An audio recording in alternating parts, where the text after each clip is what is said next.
The rain came down in relentless sheets, reducing visibility to mere feet in front of the car. Windshield wipers thrashed violently back and forth, struggling to keep up with the deluge. Michael tightened his grip on the steering wheel, squinting into the gloom. He had been driving for hours, yet progress felt hopeless. Michael was no stranger to deserted back roads. As host of the late-night radio show Midnight Mysteries, he specialized in discussing unsolved cases and urban legends. He enjoyed taking the less-traveled paths, stumbling upon forgotten towns and peculiar roadside attractions. But this night drive was different, ominous.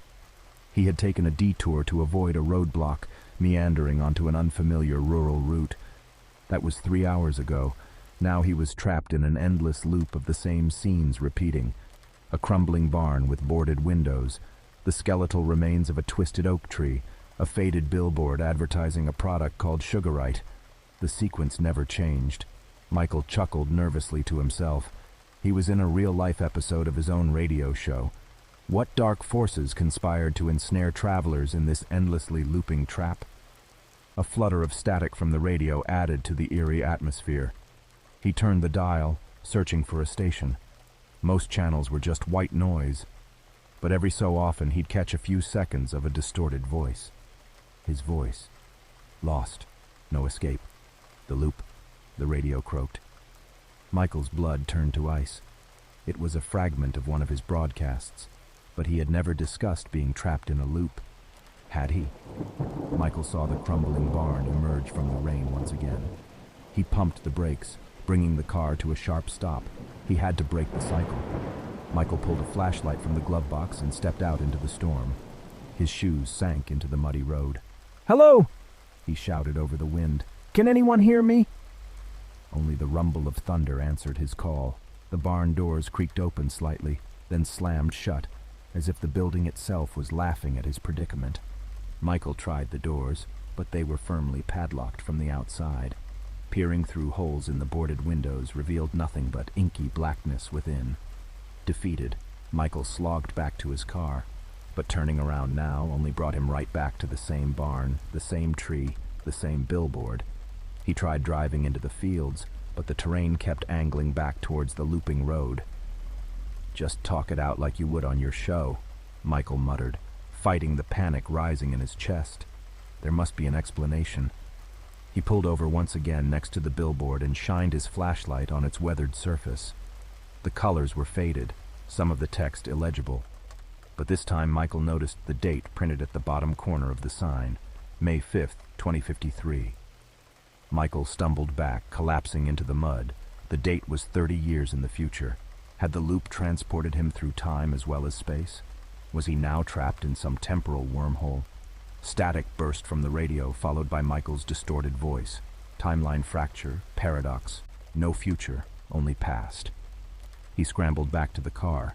The radio broadcasts were coming from him in the future. Michael had become part of the loop's dark history, warning himself of what was to come. But how could he escape if the past was set in stone? Up ahead, the twisted oak tree emerged from the darkness once more. Michael slammed the brakes. He had driven this haunting road for hours, yet the tree showed no sign of age or decay each time it appeared. As he stared at its crooked limbs, they began to move. Not with the wind, but with deliberate spindly movements. A creaking, crooning sound echoed from its core. The branches curled into spasms, as if forms were writhing within, scratching to get out. Michael fixed his eyes on the road ahead. The tree's twisted dance continued in his peripheral vision. "Don't look, don't engage. It's just an illusion," he told himself. But the crooning shapes persisted.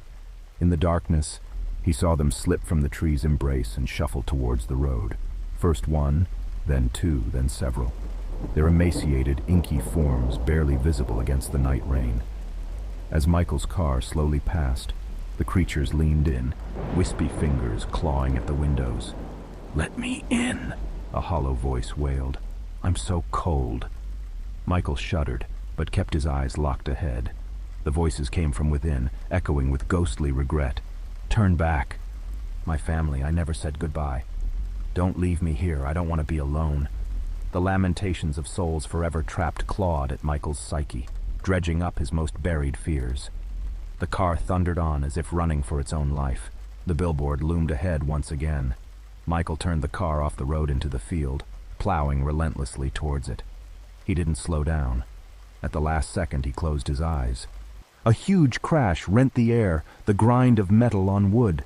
The headlights went dark. Silence, except for the relentless rain. Michael sat in the driver's seat, unharmed, but the front of the car was demolished, with the billboard collapsed over the hood. He stepped out and examined the sign. It was even more badly damaged than before, the date and text illegible. Shining his flashlight around, Michael realized he was not alone. Behind the billboard sat a car, twin to his own, decayed by time and the elements. In the driver's seat was a skeletal figure, still clutching a radio receiver in its hand. Michael froze. Was he gazing at his own lifeless remains? The radio in Michael's car suddenly sputtered back to life.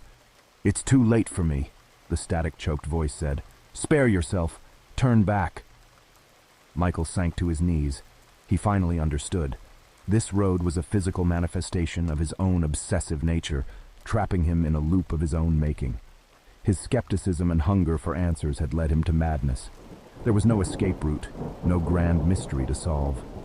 Only the endlessly looping road of his own regrets. Michael climbed back into the driver's seat. If nothing could be changed, all that was left was to continue the cycle. As the car crept forward down the familiar route, the dark, hunched shadows returned, shuffling alongside him. Michael finally embraced their whispered laments, adding his own voice to the loop's ghostly chorus.